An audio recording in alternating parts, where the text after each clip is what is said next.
Chapter 5. Adverbs. An adverb is a word that performs the function of enhancing the meaning of an adjective, verb, or another adverb.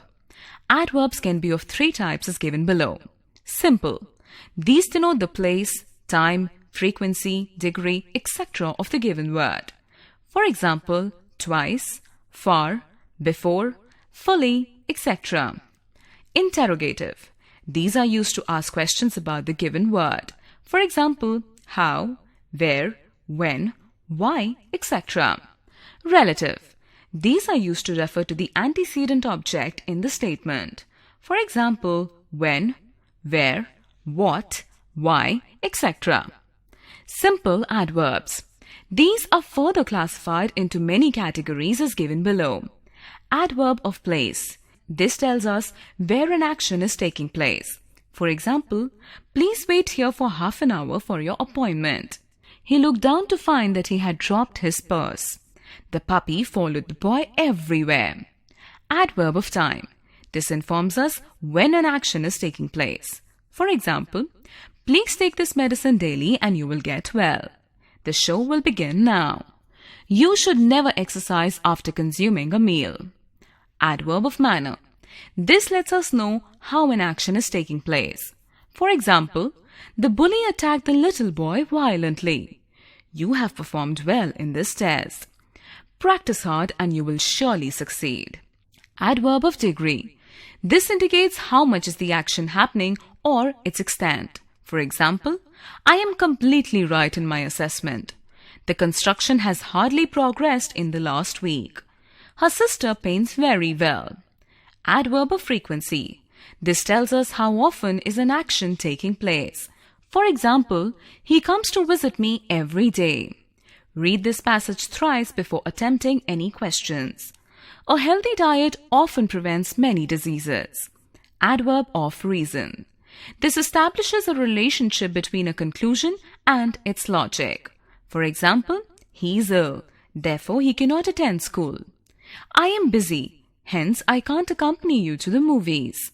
I am busy, nevertheless I will accompany you to the movies. Adverb of affirmation or negation.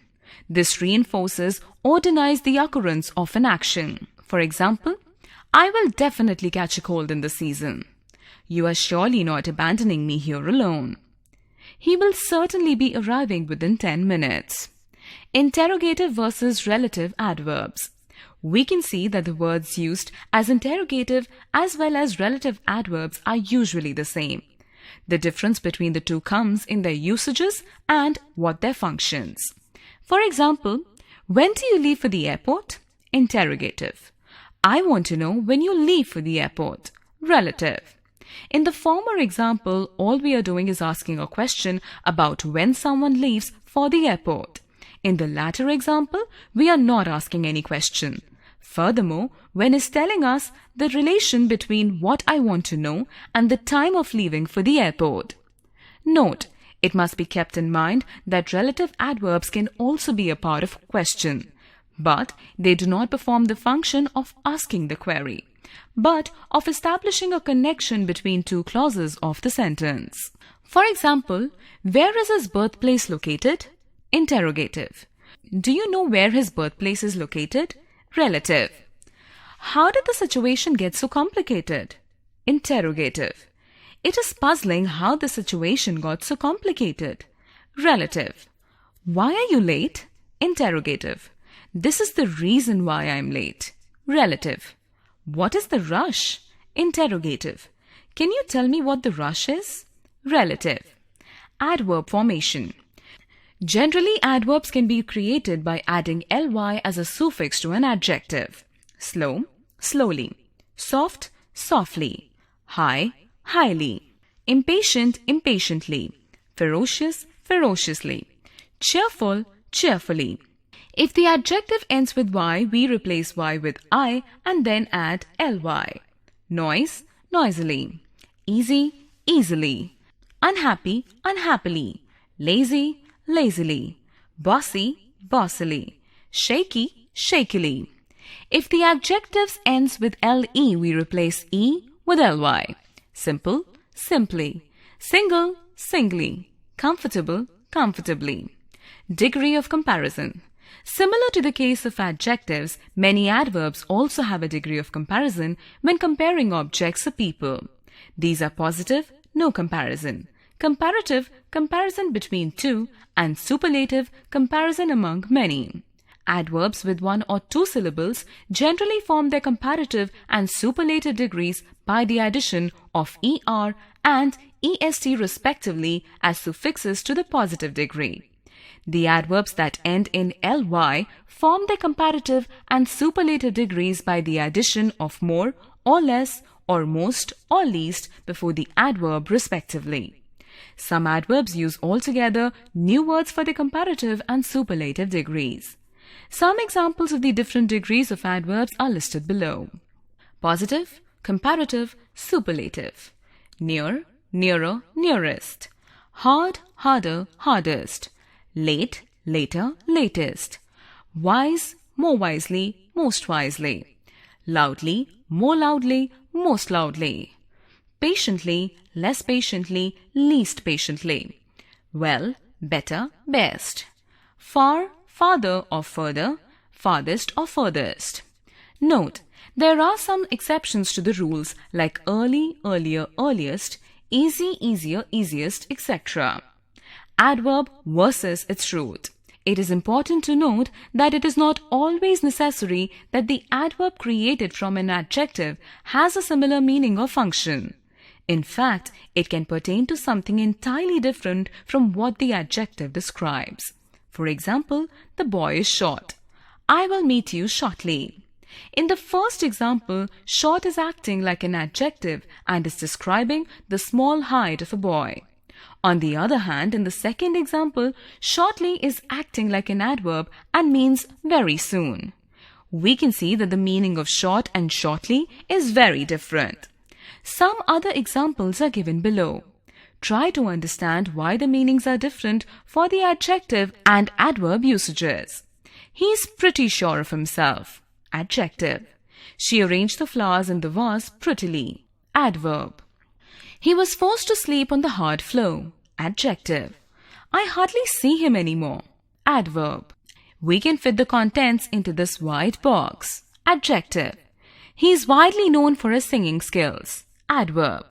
Adverb versus adjective. Sometimes the same word can be used as an adjective as well as an adverb. In such cases, it is useful to recall and understand the definitions of both. To remind you all, words that describe nouns or pronouns and inform us about their attributes or qualities are known as adjectives.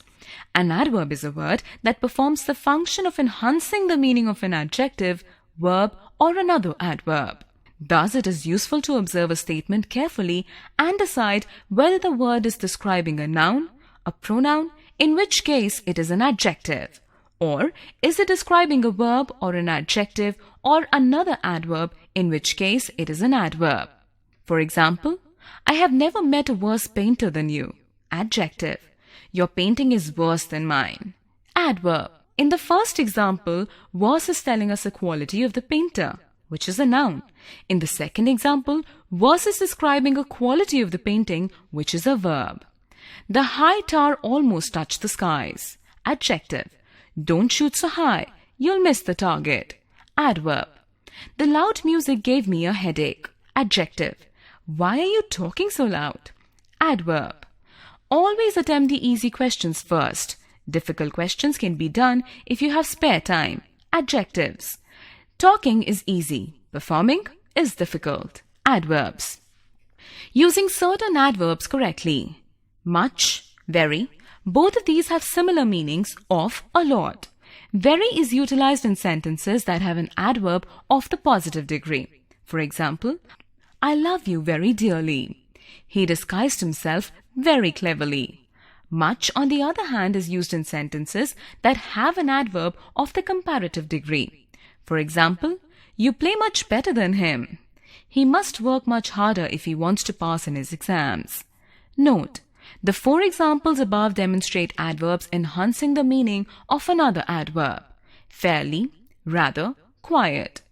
All the three have similar meanings of to a great extent. Fairly is used in sentences to give a positive implication. For example, his health is fairly better now. I am happy to hear that his skills have fairly improved. Rather is used in sentences to give a negative implication. For example, I am rather unhappy to see him leave. This table is becoming rather messy. Quite can be utilized to convey either a positive or a negative implication. For example, he is quite sad to see his exam results. I am quite excited about the vacation. Note, the 6 examples above demonstrate adverbs enhancing the meaning of an adjective. Enough, it means sufficient and creates a positive vibe. For example, she was fast enough to reach the finish line first. This food is fairly enough for all of us. 2. It means excessive and creates a negative vibe. For example, you are walking too slowly. You have been working too hard.